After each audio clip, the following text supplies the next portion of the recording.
Friends, இந்த question பாருங்கள்.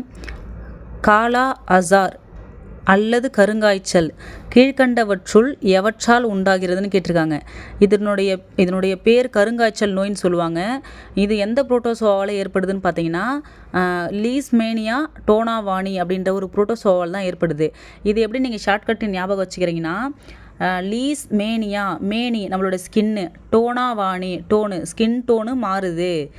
Skin tone என்ன கலரில் மாறுது? கருப்பு கலரில் மாறுது. அதனால தான் கருங்காய்ச்சல் அப்படின்னு ஞாபகம் வச்சுக்கோங்க. இது வந்து ஒரு புரோட்டோசோவால் ஏற்படக்கூடிய ஒரு நோய். இது பார்த்திங்கன்னா ஈனால் பரவுது இந்த நோய்.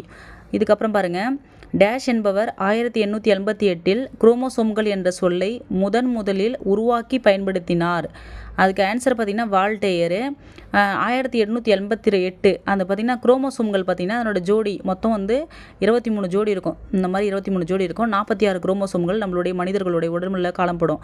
சரிங்களா? 23வது ஜோடி தான் வந்து பார்த்திங்கன்னா பால் குரோமோசோம்கள்.